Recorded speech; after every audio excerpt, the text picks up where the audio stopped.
Hey guys you're on PSCB English. तो अज की वीडियो के असीं जिहड़ा चैप्टर करन जा रहे हैं वो लिखिया रस्किन बॉन्ड ने। रस्किन बॉन्ड बहुत ही ज़्यादा फेमस राइटर रह चुके हैं इंडिया के। रस्किन बॉन्ड शॉर्ट स्टोरीज लिखते थे, नॉवल्स लिखते थे इंग्लिश के विच। उन्हां दी जिहड़ी स्टोरी है टाइगर इन द टनल, असीं अज वो पढ़न जा रहे हैं। हुण इत्थों साफ समझ आ रहा कि इत्थे कोई टनल है, कोई गुफा है जिस दे विच कोई टाइगर सीगा। वो सारियां गल्लां हुण साडे दिमाग में आ रही हैं कि कोई टाइगर की इस स्टोरी है। हाँ जी, गल तो वैसे टाइगर की है, पर होया की सीगा असीं हुण वो जानते हैं। हुण इत्थे जिहड़े मेन करैक्टर्स ने स्टोरी दे विच वो हैगे ने बालदेव एंड तेंबू। बालदेव एक वॉचमैन है तो तेंबू उसका बेटा है। हुण हुंदा की है कि रात का टाइम इत्थे दस्सिया गया कि उस रात विच कोई भी मून वगैरह नहीं सीगा आसमान दे विच, ते एकदम शांति सीगी चारों ओर। ते विच विच जदों जंगल के किसी जानवर की आवाज़ आती सीगी, पर फिर तो जिहड़ी जंगल की शांति सीगी उसनूं कवर कर लैंदी सी। बालदेव एक वॉचमैन सीगा। हुण वो एक छोटे ਜਿਹੇ रेलवे स्टेशन ते चौंकीदार का काम करता सीगा।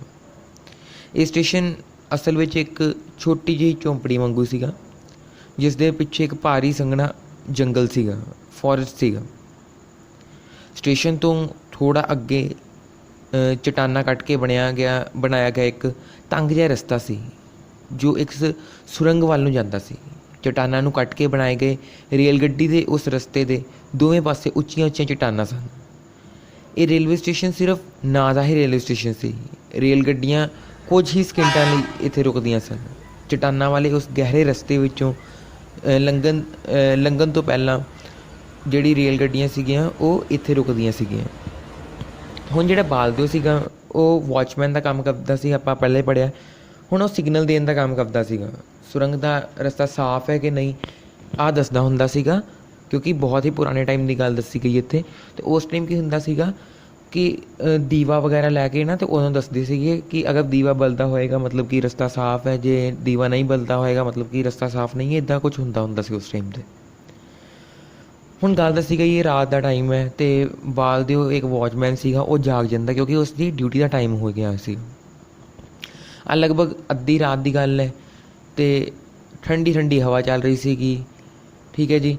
तो बालदेव जिहड़ा सीगा उसनूं तुहानूं पहले दस्सिया कि सिग्नल वगैरह का जिहड़ा काम सीगा कि कोई रस्ता क्लीयर है, कोई विच रस्ते च ऑबस्ट्रक्शन तो नहीं है, कोई विच रुकावट तो नहीं है। बस उसका आ काम सीगा। उसकी जिहड़ी ड्यूटी सीगी वो रात के टाइम ते सीगी। वो देखदा हुंदा सीगा कि जिहड़ा लैंप है वो कि जगन दिया, कि जिहड़ी गड्डी आनी है उत्थों सेफली पास हो जाए, मतलब कि आराम नाल उत्थों पास हो जाए किसी दिक्कत के बिना।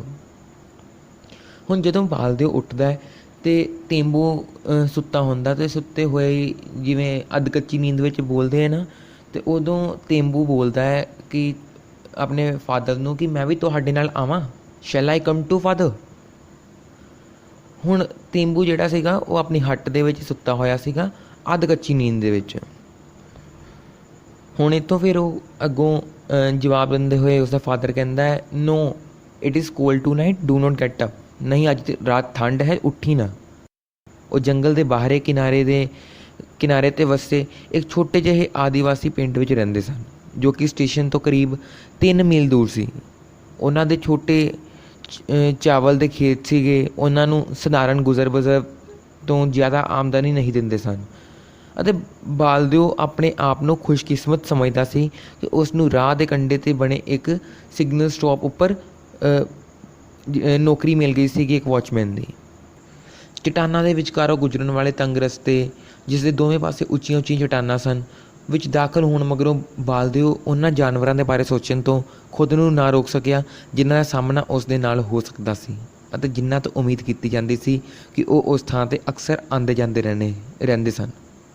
पर एक महीना पहले जदों तो उत्थे आया सी, इन्हां कहानियां दे सच्चियां होण बारे उसनूं मुश्किल नाल ही विश्वास हुंदा सी। उत्थे निश्चय ही चीते रहिंदे सन, अते सिर्फ कुछ दिन पहला ही पिंड वालियां ने अपने नेजियां ते कुहाड़ियां नाल एक चीते नूं मौत दे घाट उतार दिता सी। ਕਦੇ ਕਦੇ ਬਾਲਦਿਓ ਨੂੰ ਕਿਸੇ ਚੀਤੇ ਰਾਹੀਂ ਆਪਣੇ ਸਾਥੀ ਨੂੰ ਬੁਲਾਉਣ ਲਈ ਇੱਕ ਖਾਸ ਕਿਸਮ ਦੀ ਆਵਾਜ਼ ਕੱਢਣਾ ਸੁਣਾਈ ਦਿੰਦਾ ਸੀ, ਪਰ ਉਹ ਸੁਰੰਗ ਜਾਂ ਸ਼ੈੱਡ ਦੇ ਨੇੜੇ ਕਦੇ ਨਹੀਂ ਆਏ ਸਨ। ਬਾਲਦਿਓ ਆਤਮ ਵਿਸ਼ਵਾਸ ਨਾਲ ਚੱਲ ਰਿਹਾ ਸੀ, ਕਿਉਂਕਿ ਖੁਦ ਇੱਕ ਆਦੀਵਾਸੀ ਹੋਣ ਦੇ ਕਾਰਨ ਉਹ ਜੰਗਲ ਅਤੇ ਇਸ ਦੇ ਰਸਤਿਆਂ ਦਾ ਜਾਣਕਾਰ ਸੀ। ਆਪਣੇ ਪੂਰਵਜਾਂ ਦੀ ਤਰ੍ਹਾਂ ਉਹ ਇੱਕ ਕੁਹਾੜੀ ਆਪਣੇ ਨਾਲ ਰੱਖਦਾ ਸੀ, ਜੋ ਕਿ ਵੇਖਣ ਵਿੱਚ ਹਲਕੀ ਜਿਹੀ ਪ੍ਰਤੀਤ ਹੁੰਦੀ ਸੀ, ਪਰ ਇਸਤੇਮਾਲ ਕਰਨ ਵਿੱਚ ਬਹੁਤ ਘਾਤਕ ਸੀ। ਇਸ ਦੇ ਨਾਲ ਉਹ ਸਿਰਫ 3 ਜਾਂ 4 ਸੱਟਾਂ ਵਿੱਚ ਹੀ ਕਿਸੇ ਵੀ ਦਰਖਤ ਨੂੰ ਇੰਨੀ ਸਫਾਈ ਨਾਲ ਕੱਟ ਸਕਦਾ ਸੀ ਮੰਨੋ ਉਸ ਨੂੰ ਆਰੀ ਨਾਲ ਕੱਟਿਆ ਗਿਆ ਹੋਵੇ, ਅਤੇ ਜਾਨਵਰਾਂ ਦੇ ਖਿਲਾਫ ਇਸ ਨੂੰ ਇਸਤੇਮਾਲ ਕਰਨ ਦੀ ਆਪਣੀ ਨਿਪੁੰਨਤਾ ਉੱਪਰ ਉਸ ਨੂੰ ਮਾਣ ਸੀ। ਇੱਕ ਵਾਰ ਉਸ ਨੇ ਇਸ ਦੇ ਨਾਲ ਇੱਕ ਜੰਗਲੀ ਸੂਰ ਨੂੰ ਮਾਰ ਦਿੱਤਾ ਸੀ, ਅਤੇ ਉਸ ਦੇ ਪਰਿਵਾਰ ਨੇ 3 ਦਿਨਾਂ ਤੱਕ ਉਸ ਦੇ ਮਾਸ ਦੀ ਦਾਵਤ ਉਡਾਈ ਸੀ। ਚਟਾਨਾਂ ਦੇ ਵਿਚਕਾਰੋਂ ਲੰਘਣ ਵਾਲੇ ਤੰਗ ਰਸਤੇ ਵਿੱਚ ਤਿੱਖਾ ਮੋੜ ਸੀ, ਅਤੇ ਹਨੇਰੇ ਵਿੱਚ ਸੁਰੰਗ ਦਾ ਪ੍ਰਵੇਸ਼ ਦੁਆਰ ਡਰਾਉਣਾ ਜਿਹਾ ਪ੍ਰਤੀਤ ਹੋ ਰਿਹਾ ਸੀ। ਅਚਾਨਕ ਉਹ ਸ਼ਾਂਤ ਹੋ ਕੇ ਖੜਾ ਹੋ ਗਿਆ ਅਤੇ ਕੁਝ ਸੁਣਨ ਲੱਗਾ। ਸ਼ੋਰ ਕਰਦੇ ਹੋਏ ਹਿਰਨ ਦੀ ਡਰ ਭਰੀ ਚੀਕ, ਫਿਰ ਝਾੜੀਆਂ ਵਿੱਚ ਤੜਮ ਕਰਕੇ ਡਿੱਗਣ ਦੀ ਆਵਾਜ਼ ਨੇ ਬਾਲਦਿਓ ਨੂੰ ਛੇਤੀ ਆਪਣਾ ਕੰਮ ਮੁਕਾ ਲੈਣ ਲਈ ਮਜਬੂਰ ਕਰ ਦਿੱਤਾ, ਅਤੇ ਬੈਠ ਕੇ ਗੱਡੀ ਦੇ ਆਉਣ ਦੀ ਉਡੀਕ ਕਰਨ ਲੱਗ ਪਿਆ। ਰੇਲ ਗੱਡੀ ਦੇਰ ਨਾਲ ਆਉਣ ਵਾਲੀ ਸੀ। ਲਗਭਗ ਊਂਘਦੇ ਹੋਏ ਉਹ ਇਕੱਠਾ ਜਿਹਾ ਹੋ ਕੇ ਬੈਠ ਗਿਆ, ਕਿਉਂਕਿ ਠੰਡ ਸੀ। ਛੇਤੀ ਹੀ ਉਹ ਆਪਣੇ ਆਲੇ ਦੁਆਲੇ ਬਾਰੇ ਭੁੱਲ ਗਿਆ ਅਤੇ ਸਿਰ ਹਿਲਾਉਣ ਲੱਗਿਆ। ਨੀਂਦ ਦੇ ਨਾਲ ਉਸ ਦਾ ਜਿਹੜਾ ਸਿਰ ਸੀ ਉਹ ਹਿੱਲਣ ਲੱਗ ਪਿਆ। ਪਿੱਛੇ ਝੌਂਪੜੀ ਵਿੱਚ ਜ਼ਮੀਨ ਦੀ ਖੜਖੜਾਹਟ ਨੇ ਰੇਲ ਗੱਡੀ ਦੇ ਆਉਣ ਦਾ ਸੰਕੇਤ ਦੇ ਦਿੱਤਾ, ਅਤੇ ਹਲਕੀ ਜਿਹੀ ਕਿਤੇ ਦੂਰ ਹੋਣ ਵਾਲੀ ਗੜਗੜਾਹਟ ਨੇ ਮੁੰਡੇ ਨੂੰ ਜਗਾ ਦਿੱਤਾ, ਜੋ ਕਿ ਨੀਂਦ ਕਾਰਨ ਅੱਖਾਂ ਮਲਦਾ ਹੋਇਆ ਉੱਠ ਬੈਠਿਆ। ਫਿਰ ਉਹ ਬੋਲਿਆ ਕਿ ਪਿਤਾ ਜੀ, ਦੀਵਾ ਜਗਾਉਣ ਦਾ ਸਮਾਂ ਹੋ ਗਿਆ। ਉਹ ਬੁੜਬੁੜਾਇਆ ਨੀਂਦ ਦੇ ਵਿੱਚ ਹੀ। ਫਿਰ ਇਸ ਗੱਲ ਦਾ ਅਹਿਸਾਸ ਕਰਦਿਆਂ ਕਿ ਉਸਦਾ ਪਿਤਾ ਤਾਂ ਥੋੜ੍ਹੀ ਦੇਰ ਪਹਿਲਾਂ ਹੀ ਚਲਾ ਗਿਆ ਸੀ, ਉਹ ਦੁਬਾਰਾ ਲੇਟ ਗਿਆ, ਪਰ ਉਹ ਹੁਣ ਪੂਰੀ ਤਰ੍ਹਾਂ ਜਾਗ ਰਿਹਾ ਸੀ। ਰੇਲ ਗੱਡੀ ਦੇ ਲੰਘਣ ਦੀ ਉਡੀਕ ਕਰਦੇ ਹੋਏ ਆਪਣੇ ਪਿਤਾ ਦੇ ਵਾਪਸ ਆਉਣ ਦੇ ਕਦਮਾਂ ਦੀ ਆਵਾਜ਼ ਸੁਣਨ ਦੇ ਲਈ ਚਟਾਨਾਂ ਦੇ ਵਿਚਕਾਰਲੇ ਤੰਗ ਰਸਤੇ ਦੇ ਉੱਪਰੋਂ ਇੱਕ ਹਲਕੀ ਜਿਹੀ ਕੁਰਕੁਰ ਦੀ ਆਵਾਜ਼ ਗੂੰਜੀ। ਇੱਕ ਹੀ ਸੈਕਿੰਡ ਵਿੱਚ ਬਾਲਦਿਓ ਜਾਗ ਚੁੱਕਾ ਸੀ। ਉਸ ਦੀਆਂ ਸਾਰੀਆਂ ਇੰਦਰੀਆਂ ਚੁਕੰਨੀਆਂ ਹੋ ਗਈਆਂ ਸਨ। ਇਸ ਤਰ੍ਹਾਂ ਦੀ ਆਵਾਜ਼ ਤਾਂ ਸਿਰਫ ਇੱਕ ਟਾਈਗਰ ਹੀ ਕੱਢ ਸਕਦਾ ਸੀ, ਇੱਕ ਬਾਘ ਹੀ ਕੱਢ ਸਕਦਾ ਸੀ। ਬਾਲਦਿਓ ਦੇ ਲਈ ਉੱਥੇ ਕੋਈ ਸ਼ਰਨ ਲੈਣ ਦੀ ਥਾਂ ਨਹੀਂ ਸੀ, ਪਰ ਉਸਨੇ ਆਪਣੀ ਕੁਹਾੜੀ ਨੂੰ ਕੱਸ ਕੇ ਫੜ ਲਿਆ ਅਤੇ ਆਪਣਾ ਸਰੀਰ ਤਾਣ ਲਿਆ, ਉਸ ਦਿਸ਼ਾ ਨੂੰ ਸਮਝਣ ਲਈ ਜਿਸ ਪਾਸਿਓਂ ਜਾਨਵਰ ਆ ਰਿਹਾ ਸੀ। ਕੁਝ ਦੇਰ ਤੱਕ ਤਾਂ ਸਿਰਫ ਚੁੱਪੀ ਜਿਹੀ ਛਾਈ ਰਹੀ, ਇੱਥੋਂ ਤੱਕ ਕਿ ਜੰਗਲ ਵਿੱਚੋਂ ਅਕਸਰ ਆਉਣ ਵਾਲੀਆਂ ਆਵਾਜ਼ਾਂ ਵੀ ਬੰਦ ਜਿਹੀਆਂ ਪ੍ਰਤੀਤ ਹੋਈਆਂ।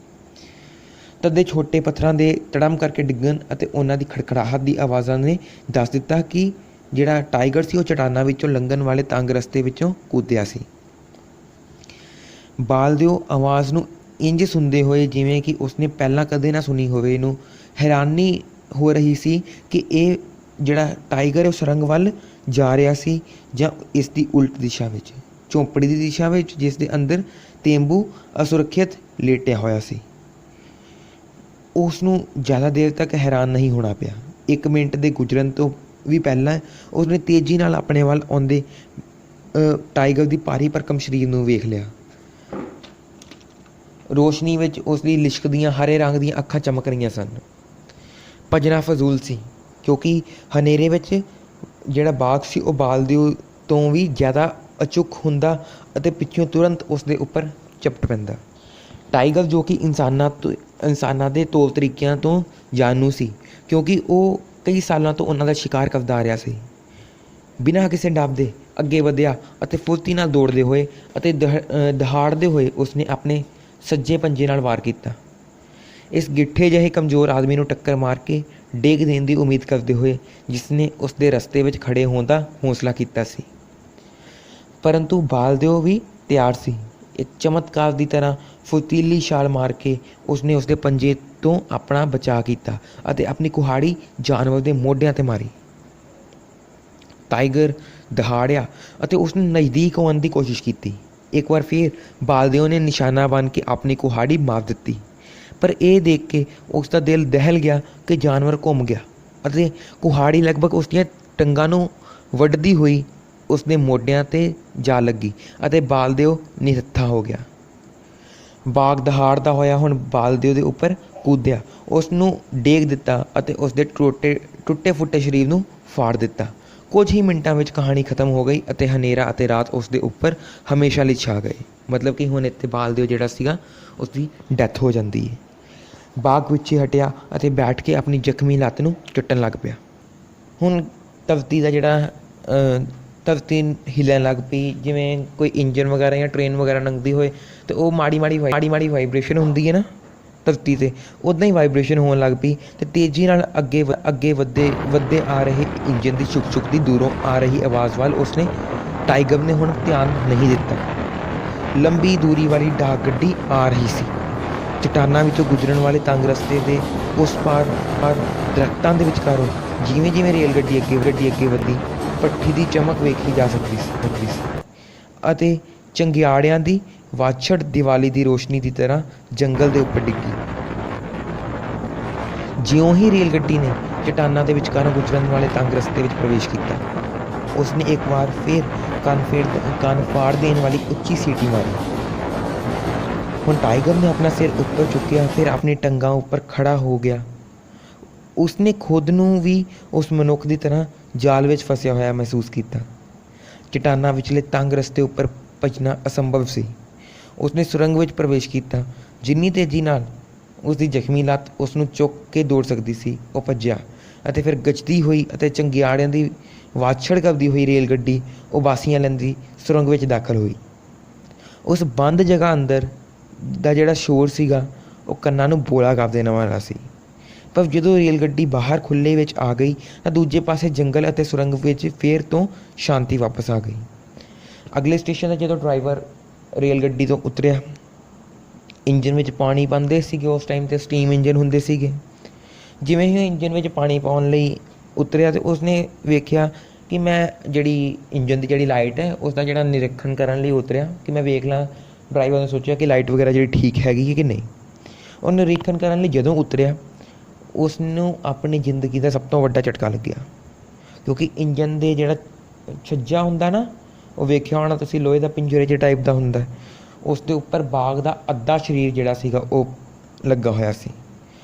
ਇੰਜਨ ਦੁਆਰਾ ਕੱਟ ਕੇ ਟਾਈਗਰ ਦੇ ਸਰੀਰ ਦੇ 2 ਹਿੱਸੇ ਹੋਏ ਪਏ ਸੀਗੇ। ਸਟੇਸ਼ਨ 'ਤੇ ਭਾਰੀ ਸਨਸਨੀ ਹੋ ਗਈ। ਲੋਕੀ ਗੱਲਾਂ ਕਰਨ ਲੱਗ ਪਏ, ਅਟਕਲਬਾਜ਼ੀ ਹੋਣ ਲੱਗ ਪਈ।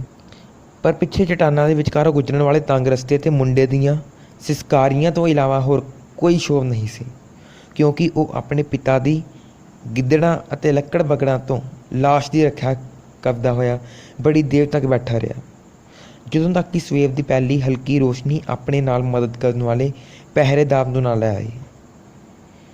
ਤੇਂਬੂ ਅਤੇ ਉਸ ਦੀ ਭੈਣ ਅਤੇ ਮਾਂ 3 ਦਿਨਾਂ ਤੱਕ ਅਫਸੋਸ ਵਿੱਚ ਡੁੱਬੇ ਰਹੇ।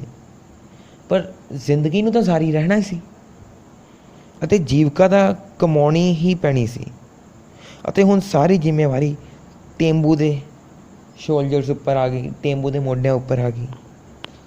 3 ਰਾਤਾਂ ਬਾਅਦ ਉਹ ਚਟਾਨਾਂ ਦੇ ਵਿਚਕਾਰੋਂ ਗੁਜ਼ਰਨ ਵਾਲੇ ਤੰਗ ਰਸਤੇ ਉੱਪਰ ਮੌਜੂਦ ਸੀ, ਲੰਬੀ ਦੂਰੀ ਦੀ ਡਾਕ ਗੱਡੀ ਦੇ ਵਾਸਤੇ ਸਿਗਨਲ ਦਾ ਦੀਵਾ ਜਗਾਉਂਦੇ ਹੋਏ। ਰੇਲ ਗੱਡੀ ਦਾ ਇੰਤਜ਼ਾਰ ਕਰਨ ਲਈ ਉਹ ਹਨੇਰੇ ਵਿੱਚ ਹੀ ਬੈਠ ਗਿਆ। ਹੁਣ ਡਰਨ ਦੀ ਤਾਂ ਕੋਈ ਗੱਲ ਹੀ ਨਹੀਂ ਸੀ, ਕਿਉਂਕਿ ਉਸਦੇ ਪਿਤਾ ਨੇ ਬਾਘ ਨੂੰ ਮਾਰ ਦਿੱਤਾ ਸੀ, ਟਾਈਗਰ ਨੂੰ ਮਾਰ ਦਿੱਤਾ ਸੀ। ਜੰਗਲ ਦੇ ਦੇਵਤੇ ਪ੍ਰਸੰਨ ਸਨ, ਖੁਸ਼ ਸਨ, ਅਤੇ ਇਸ ਦੇ ਇਲਾਵਾ ਉਸਦੇ ਕੋਲ ਕੁਹਾੜੀ ਸੀ, ਉਸਦੇ ਪਿਤਾ ਦੀ ਕੁਹਾੜੀ, ਅਤੇ ਉਹ ਜਾਣਦਾ ਸੀ ਕਿ ਉਸ ਨੂੰ ਕਿਵੇਂ ਇਸਤੇਮਾਲ ਕੀਤਾ ਜਾਂਦਾ ਸੀ।